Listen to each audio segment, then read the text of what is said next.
Pessoal do segundo ano, nós hoje vamos tratar da transvaloração em Friedrich Nietzsche. Esse conteúdo está ligado à nossa apostila 6, que corresponde àquela apostila que quando nós estamos trabalhando normalmente o segundo bimestre. Então, contempla o conteúdo que vai da página 10 à página 13. Parece pouco, mas é bastante conteúdo. Então, nós temos aqui a transvaloração ligada à questão de Friedrich Nietzsche, que ele vai combater a ética fundamentada na razão. Então, Sócrates, Platão, Aristóteles, depois os cínicos, os estoicos, Santo Agostinho, Santo Tomás de Aquino, René Descartes, já na Idade Moderna, Immanuel Kant e até Hegel, que é contemporâneo do Nietzsche, tratavam de uma moral e de uma ética, principalmente, fundamentada na razão.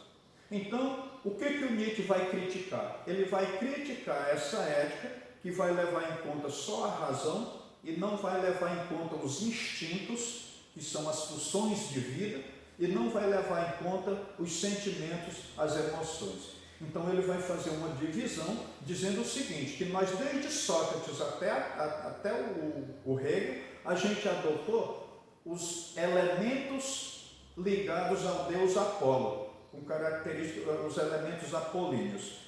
O que faltou? Os elementos dionisíacos. O que aconteceu? Principalmente na Idade Média, os elementos dionisíacos foram condenados como pecado, como por exemplo o prazer. Então, o Nietzsche ele vai chegar à seguinte conclusão: enquanto a gente levar uma questão de uma ética fundamentada só na razão, a humanidade não vai ser boa. Melhorar a humanidade, eis a última coisa que eu vou prometer. O que isso significa? Olha, o mundo das ideias do Platão, besteira inventada por Platão. O cosmo aristotélico, com a Terra no centro do universo, foi desbancado por Nicolau Copérnico e Galileu Galilei na Idade Moderna.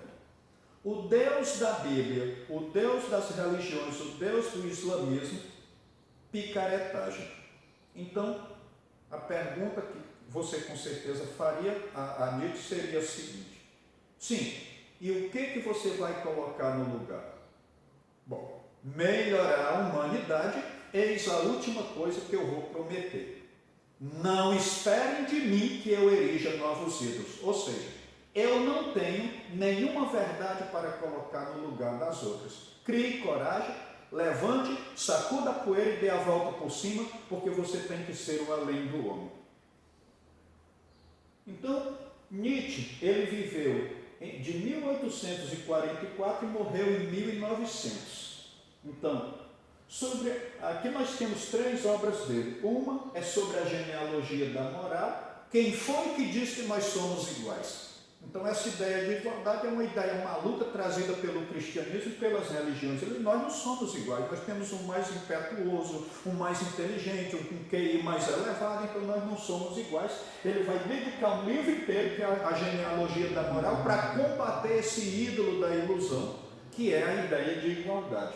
Depois ele vai escrever Para Além do Bem e do Mal, onde ele vai dizer que tudo aquilo que se faz por amor está sempre acima do bem e do mal. Então, ele vai escrever um outro livro, que é o primeiro que um estudante deve ler, chamado O Crepúsculo dos Ídolos. Nesse livro, ele vai tratar dessa questão de condenar os 3 ídolos da ilusão, os 3 principais ídolos da ilusão. A metafísica, que ensina você a acreditar numa vida para além dessa, quando não existe outra vida, segundo ele. A religião, porque inventou um Deus. O homem criou Deus à sua imagem e semelhança, o homem mentiroso inventou um Deus verdadeiro, o homem fraco inventou um Deus forte, o homem efêmero inventou um Deus eterno. Então, tudo modelo mental, uma espécie de muleta metafísica que o homem criou para se segurar, porque não se acha capaz de caminhar sozinho. O além do homem é aquele que tem que caminhar sozinho. E, finalmente, ele vai condenar. Então ele condenou a metafísica, a religião e a moral, porque a moral é fundamentada nessa ideia de metafísica e é fundamentada nessa ideia de um Deus que é puramente um modelo mental inventado como muleta para sustentar o homem que não tem a coragem e a grandiosidade de caminhar sozinho. Então o homem, sob o domínio da moral, ele se enfraquece, tornando-se doentio e culpado. Qualquer coisinha ele acha que está pecando e se sente culpado pelo que está fazendo. E na verdade, o universo é caótico. A vida é um transtorno, existe o acaso e nós estamos no mundo sozinhos. Então, quando alguém morre de câncer ou morre de um tiro, não é porque seja a lei do retorno ou a lei da semeadura. Essa é a fatalidade, a vida é cheia de fatalidade. Então, o homem ainda se sente culpado. Porque está acontecendo alguma coisa ruim comigo, porque eu devo ter cometido algum pecado. Então, ao fazer a crítica moral tradicional, Nietzsche ele vai preconizar a transvaloração. Quer dizer, nós temos que tirar de letra esses valores inventados pela ética cristã, inventados pela moral racionalista. Então, o que ele vai denunciar? Ele vai denunciar essa ética, essa moral como decadente. Ele vai dizer que é uma moral de rebanho e uma moral de escravo. Essa moral, ela vai dizer que os valores seriam a bondade, a piedade e o amor ao próximo. Quando ele vai dizer que o bom, para os gregos antigos, era ser impetuoso, era ser forte, era ser corajoso e não caridoso, como ensina a moral cristã. Então ele vai inventar uma antropologia dionisíaca. Ele vai combater, não vai combater, ele acha que faz parte da natureza humana os elementos apolíneos.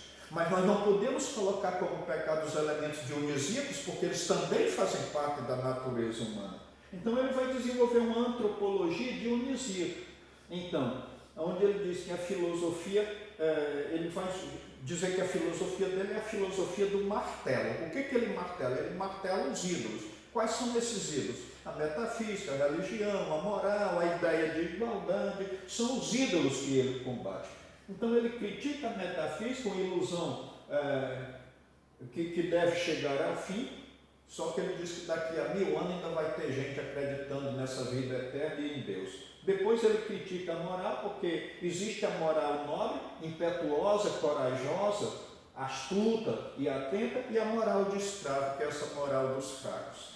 E depois nós temos aqui a crítica ao cristianismo, porque ele vai dizer que o evangelho morreu na cruz e Paulo se tornou aquele apóstolo ressentido, que ficou se lamentando do que aconteceu e inventando um mundo ideal que vai ser construído a partir da morte de Jesus Cristo. Então, ele vai condenar o cristianismo como uma das coisas piores, porque leva o homem só se encontrar seguro no rebanho, quando ele deve ser impetuoso e bom no sentido grego antigo, da época dos pré-socráticos, que era impetuoso, corajoso, forte, decidido.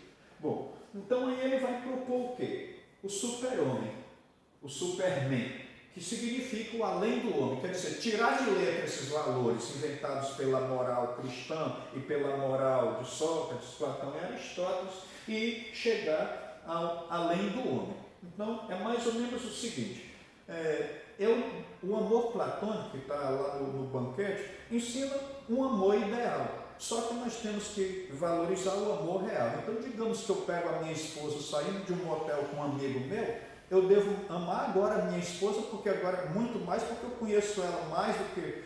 Antes eu amava uma ideia que eu tinha dela, agora eu amo, eu tenho que amar a esposa real.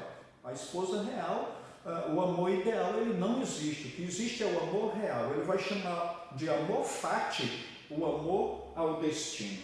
Então, ele vai pregar a morte de Deus. O que é o niilismo? O niilismo é aquele modo de viver como se nada fosse importante, nada existisse. Mas ele diz que niilista é aquele camarada que entra dentro de um avião e bate lá nas Torres Gêmeas nos Estados Unidos. O que o camarada quer? Ele quer ganhar o paraíso oferecido por Alá. Ele é um niilista, porque ele está negando a vida aqui na Terra em nome de uma vida futura, de uma vida no céu, sendo que essa vida não existe. Então ele vai propor uma nova maneira que é a gente tirar de letra essas coisas, ser fiel à terra, viver a nossa vida de conformidade com as nossas emoções, os nossos instintos também, que são os elementos dionisíacos que fazem parte da natureza humana. Então aí ele vai tratar dessa história do retorno, o amor fati. Então, nós não devemos mais fundamentar a nossa crença e nem a nossa moral na escatologia. né, desse negócio de esperar uma vida, ser bem comportado, esperando uma vida eterna e feliz após a morte. Nós temos que ser fiel à vida na terra, superar esse niilismo. Finalmente, eu estou colocando aqui as características de Apolo e de Dionísio para facilitar aqui a nossa compreensão. Então, o Dionísio é o deus da medida. Aliás, o Apolo é o deus da medida, o Dionísio é o deus desmedido. O Apolo leva em consideração a questão da harmonia. O Dionísio é o deus da baderna, então vai levar em conta a baderna, a dissonância. O Apolo é o deus da ordem. O Dionísio é o deus extravagante. Ele leva em consideração a questão da desordem. Nós somos organizados para umas coisas e desorganizados para outras tantas. O Apolo é o deus da serenidade. Bom, o Dionísio é o deus da criação e da destruição. O Apolo é o deus da clareza. Dionísio é o deus do abismo. Apolo é o deus diurno. Dionísio é o deus noturno. Apolo é o deus do logos, da voz, do amor, do prazer, do conhecimento. Dionísio é o deus do eros, o deus do prazer. E nós somos o quê? As duas coisas. A questão é que a filosofia e a religião, elas enfatizaram que nós devemos seguir os elementos apolíneos e condenou como pecado os elementos dionisíacos. A isso o Nietzsche não perdoa. Então, Apolo, homenagem a Apolo, o elemento apolíneo é uma homenagem a Apolo, o elemento dionisíaco, homenagem a Dionísio. Depois a gente tem aqui algumas características a mais do Apolo. Nós temos a beleza contida, o equilíbrio e a contenção, as retas formas longínquas, a harmonia, a razão.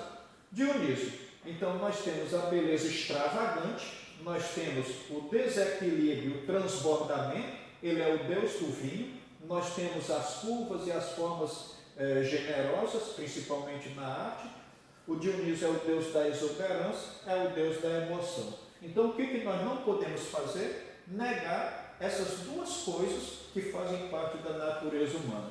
Então ele vai dizer que nós temos a moral dos senhores e a moral dos escravos. Então Nietzsche foi admirador da ética da aristocracia, da antiga Grécia, lá dos filósofos pré-socráticos, onde ele vai tratar do ideal de juventude, orgulho, da própria força, da impetuosidade, né? Aquela capacidade de agir com grandiosidade, com harmonia, com intensidade. E rejeitou o que chamou de moral dos escravos, incluindo as éticas filosóficas e os valores principalmente professados pelo cristianismo. Então, nesse aspecto, Nietzsche ele é um filósofo do antirracionalismo também, combatendo a ética fundamentada na razão, combatendo essa moral fundamentada na razão.